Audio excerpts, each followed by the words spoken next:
დიახ, პირველ რიგში ყველაზე მნიშვნელოვანი არის და რაც არის პროპაგანდის გამარჯვება, როდესაც ადამიანებში ითესება ნიჰილიზმი და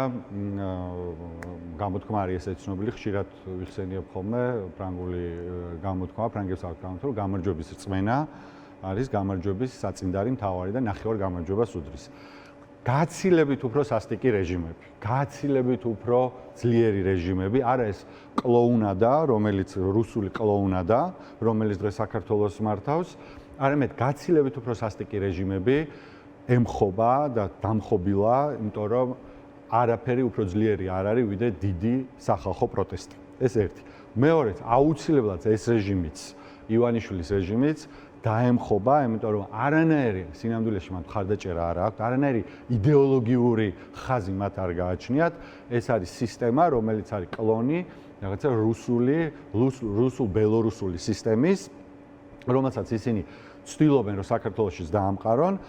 მაგრამ უბრალოდ დარწმუნებული ვარ, რომ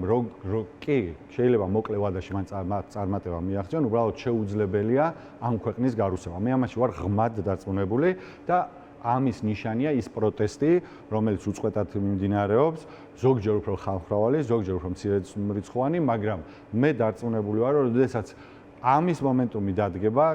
საქართველოს მოსახლეობის აბსოლუტური უმეტესობა აუცილებლად თავის სიტყვა-სიტყვის გამოვა ქუჩაში და ამ რეჟიმს აუცილებლად დავამხობთ, ეს ერთი. მეორე, ჩვენ ამავე დროს არ უნდა დაგვაუწყდეს, რომ ამ რეჟიმის და იგივე პოლიტპატიმრების თავდადების, გმირობის, იმ ადამიანების, ვინც ამ ყველაფერს არ ეგუება, შედეგია ის გარეწმეხი, რომელიც უფრო და უფრო უახლოვდება ამ რეჟიმს და არავინ არ იფიქროს, რომ ეს არ აწუხებს ამ ადამიანებს. ნამდვილი სანქციები, რეალური სანქციები კარს არის მომდგარი და აუცილებლად ძალიან მალე შემოაბიჯებს, იქნება ეს მეგობარი აქტის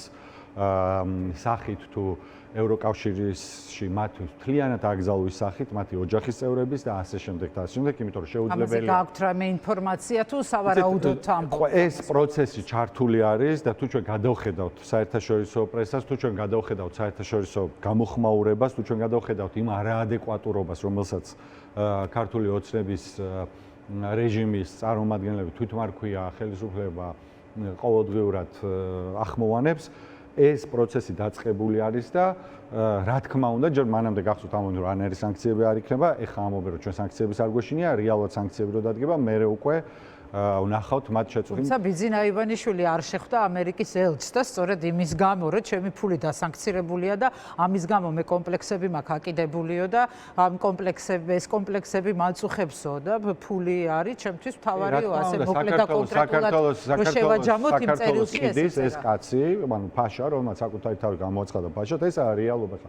შეიძლება ვიღაცას ეს სიტყვები ეუხეშება, ვიღაცას არ მოწონს, ვიღაცა შეიძლება თქვენ ცენზურას არ ექვემდებარებით, ჯერჯერობით ყოველ შემთხვევაში. ბატონ გიორგი და შეგიძლიათ დაცვის მექანიზმი არის შეიძლება ჩვენი მაყურებლისთვის, რომ არ უნდა რომ დაიჯეროს, იმიტომ რომ რაღაც თავმოყარეობაზე ახდენს გავლენა შეიძლება ზოგიერთ ადამიანს, მაგრამ ჩვენ გვყავს რეალურად ადამიანი, რომელმაც გამოაცხადა საკუთარი თავი ფაშად, ზოგს მოიტაცებს გზიდან პოლიტიკური ლიდერი მოიტაცა უბრალოდ ზოგს ერთი ქვეყნიდან მოიტაცებს და აქ ციხეში აღმოჩნდება. ოლიგარქმა დაავალა თავის მსახურეს და მოიტაცეს ადამიანი ქუჩიდან. თან საჯარო პირი. ჩვენ იმ ადამიანებმა, ვინ ჩვენ გვიყურებს, უნდა ესმოდეთ, რომ როცა საჯარო პირის ამას უბედავს სისტემა, ნებისმიერ ადამიანს, როცა აღარ იქნება ოპოზიციური არხები, აღარ იქნებიან ის ადამიანები, ვინც ნებისმიერ ადამიანს უბრალოდ გააკროს, ნებისმიერ ბიზნესმენი, რომელიც ჩვენ გვიყურებს, რომელიც ფიქრობს, რომ თავისი სიჩუმით იცავს საკუთარ ქონებას, სინამდვილეში საკუთარი სიჩუმით საფრთხეს აყენებს, უზარმაზარი საფრთხის ქვეშ დგება, იმიტომ რომ ხვალ მიაკითხავენ კრიმინალები, ხვალ მიაკითხავენ სხვადასხვა ორგანიზებული დანაშაულის ჯგუფები, ხვალ მიაკითხავენ პოლიციელები, მილიციელები, არაპოლიციელები, ყველა მოთხოვს წილს, ყველა წაართვენს და დაარეკეტებს და თუ გონიათ რომ ეს არ მოხდება საქართველოში, ამ რეალობაში ცხოვრობდა 90-იანი წლების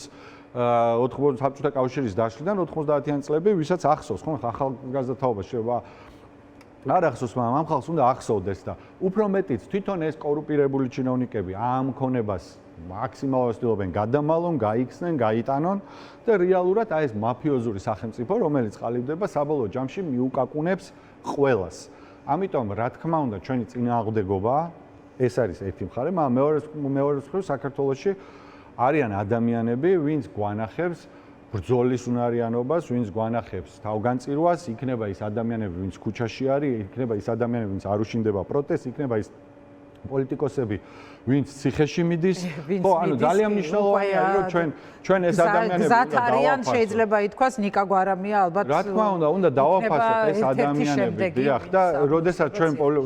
ესეც არის რეჟიმის წარმატება, როდესაც ოპოზიცია, რა თქმა უნდა, იქ სუბიექტური ფაქტორები, ობიექტური ფაქტორებიც არის, ხშირად არათანმიმდევრულია ხოლმე ოპოზიციის ნაწილი, მაგრამ ეს არის რეჟიმის და მათი პროპაგანდის წარმატება, როდესაც ადამიანები ამბობენ, რომ ხო, ქართული ოცნება აუცილებლად უნდა გავისტუმროთ ამ ქვეყნის სათავეებიდან რაც შეიძლება სწრაფად, მაგრამ აი ოპოზიციაც არ მოგწონს და აი ოპოზიციაშიც არავინ არ არის. ესე არ არის ნამდვილად და ჩვენ ვხედავთ, ხო, მაგრამ ადამიანები საკუთარი პრინციპების დაცვისთვის მიდიან ციხეში. მაგრამ ეს როგორ ადგება ბრძოლას, გიორგი? აი ესეც საინტერესოა და პროტესტი, იმიტომ რომ თუ ყველა პოლიტიკური ლიდერი საბოლოოდ აღმოჩნდა ციხეში, რა ხდება მერე გარეთ? რაც ყველას აქვს თავის ბრძოლის გზა. არიან აქტიური ადამიანები, პოლიტიკურად, ეკონომიკურად აქტიური, სოციალურად აქტიური ადამიანები, ვინც ქუჩაში დგას, არიან ადამიანები, ვინც მეც მათ შორის, არიან პოლიტიკოსები, ვინც პოლიტიკურ ასპარეზებს ზოგან ზოგი თulis რომ უნდა გადაიხადოს გირაო და რამდენიმე თვით თავისუფლება გადაივადოს ამითი სინამდვილეში, იმიტომ რომ ეს უნდა გვესმოდეს, რომ ვინც გირაო გადაიხადა, ისინი გარეთ არიან სულ რამდენიმე თვით. იმიტომ რომ რეალურად მაქსიმუმ 9 თვეში ამ ადამიანებს არ გამორიცხავს მათ დაკავებას. და ეს გააზრებული გადაწყვეტილება არის და არიან ადამიანები, ვინც გადაწყვიტა, რომ არანაირი თანამშრომლობა რეჟიმთან არ ქონდეს, არიან ადამიანები, ვინც თulis რომ გარეთ უფრო სასარგებლოა, ანუ ეს არავითარ შემთხვევაში მე ამ ადამიანებს ავსჯი, უბრალოდ არის უამრავი არიან პროტესტის მონაწილეები, რომლებიც ქუჩაში დგანან, არიან ადამიანები, კიდევ ხო ამბობ, ვისაც 7 წლიანი პატიმრობა ემუქრება, არაფრის გამო, არიან დღევანდელი მაგალითი ავიღოთ, არიან ადამიანები, ვინც პლაკატის ჭერის გამო და ასე შემდეგ და რა რისი თქმა მინდა ამითი? ამით იმის თქმა მინდა, რომ ჩვენ მოქალაქეებმა უნდა ავირჩიოთ პოლიტიკური ლიდერები, ვინც ჩვენ მოგწონს და ისინი უნდა გავაძლიეროთ. იმის თქმა, რომ არავინ არ მოგწონს და არავის არ ვეთანხმებით. ეს არის რეჟიმის ამოცანა. ჩვენ აუცილებლად უნდა ამოვირჩიოთ ის პოლიტიკური ლიდერები, ვისი ბრძოლის მეთოდებიც მოგწონს და ისინი გავაძლიეროთ, მათ მხარი დაუჭიროთ. ერთობას რა მნიშვნელობა აქვს? დიახ, უნდა აი დავასრულებ ამით, უნდა მათ მხარი დაუჭიროთ, იმიტომ რომ ჩვენი მხარდაჭერა ამ პოლიტიკური ლიდერების იწვევს მათ გაძლიერებას და იწვევს იმას, რომ მათ ექნებათ უკვე ლეგიტიმური საფუძველი შემდეგი ქმედებები განახორციელონ. ეს ერთი. რაც შეეხება ერთობას რა მნიშვნელობა აქვს და აუცილებლად უნდა კითხოთ თვითმმართველობის არჩევნებზე, რომელიც არის ახლა რაღაცა მაინც ასე ვთქვათ განხილვის საგანი, იმიტომ რომ ზოგმა დადასტურებით თქვა, რომ გადიან თვითმმართველობის არჩევნები, ზოგსჯერ არ აქვს საბოლოო კონკრეტული პასუხი, მაგრამ ვიმსჯელოთ ამ თემაზეო, ამას ამბობს მაგალითად ლელო ძლიერი საქართველოსთვის, ვიცით ზუსტად რომ ნაცები და კოალიცია ცვლილებებისთვის ეგენი არაპირებენ გასვლას და არიან კიდევ პარტიები, ზოგი ახლად შექმნილი, ზოგი ძველი, რომლებიც ალბათ ამაზე იფიქრებენ. აი ამ ვითარებაში რა რეალობაზეც ვლაპარაკობთ, თქვენ როგორ უყურებთ ამ თემას, რამდენად არ ვიცი, მომგებიანია, წამგებიანია, ვისთვის და როგორ ამაზეც ვფიქრობ, რომ ჩვენ რეალურად უნდა შევაფასოთ რა ხდება ჩვენ ქვეყანაში. ბიძინა ივანიშვილის ოლიგარქია და არჩევნები არის ოქსიმორონი. სხვა სიტყვებით რო ვთქვათ, ეს არის წინააღმდეგობრივი თეზისები. შეუძლებელია ბიძინა ივანიშვილმა და მისმა მარიონეტულმა რუსულმა კოლაბორაციონისტულმა რეჟიმმა ჩაატაროს არჩევნები, ან მიახლოებული პროცესი მაინც, არჩევნებთან მიახლოებული პროცესი მაინც,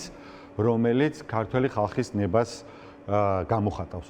ზუსტად ამაში მდგომარეობს, რომ ფაშად გამოაცხადა თავი, რომ მან ჩათვალა, რომ იცით რა, თქვენ ეკა გიორგი მამუკა, არ ვიცი, ნებისმიერი სხვა ადამიანი არავინ არაფერს არ წარმოადგენს და მხოლოდ მე ვარ. არჩევნები რეალურად უნდა გაიმართოს მხოლოდ და მხოლოდ მაშინ, როდესაც ეს რეჟიმი იმდენად დასუსტებული იქნება, რომ რეალურად ჩვენ შევძლებთ ჩვენი პირობებით, ანუ თავისუფალი ადმინისტრაციის პირობებით, დამოუკიდებელი ადმინისტრაციის პირობებით რეალურად არჩევნების ჩატარებას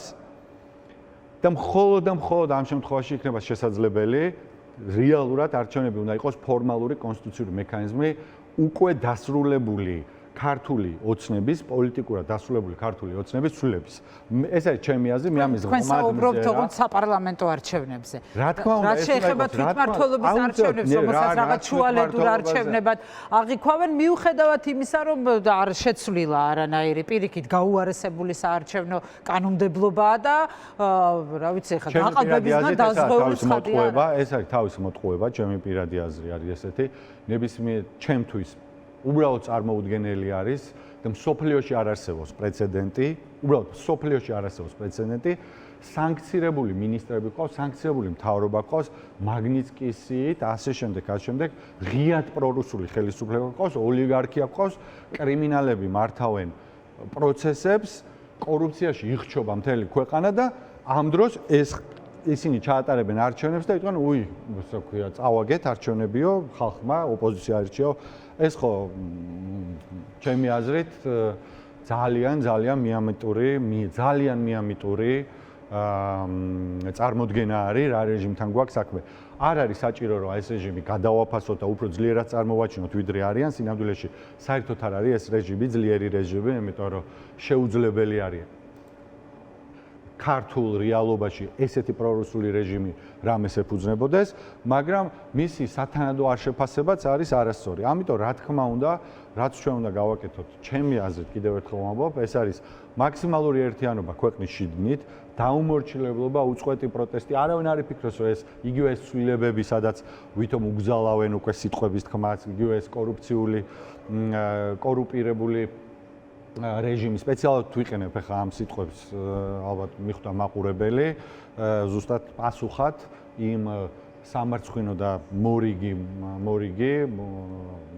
ავტორიტარიზმის მიმავალი გადაწყვეტილებით რომელიც აამუშავეს დღეს სადაც ვითომ უგზალავენ ტელევიზიებს გამოიყენონ სიტყვები რომელიც რეალურად მათ აღწევს ზუსტად იმიტომ უგზალავენ რომ ტკივათ მათ ამიტომ მაქსიმალური დაუმორჩილებლობა მაქსიმალური პროტესტი არიან ადამიანები ვინც გვეთანხმება და არიან ადამიანები ვინც ეთანხმება ამ შეფასებას მაგრამ არ აქვთ უნარი რომ აქტიურ პროტესტში იყვნენ არიან ადამიანები ვინც ამას ეგუება თავს უხრის მაგრამ არის ადამიანების უდიდესი ნაწილი ვინც ამას არ ეგუება და იბრძვის ამიტომ ის ადამიანები ვინც ამას არ ეგუება ის ადამიანები ვინც იბრძვის იქნებიან ეს აქტივისტები იქნებიან ეს სხვადასხვა სამოქალაქო ჯგუფები ოპოზიციური პოლიტიკური პარტიები ოპოზიციონერები პოლიტპატიმრები მათი ოჯახის წევრები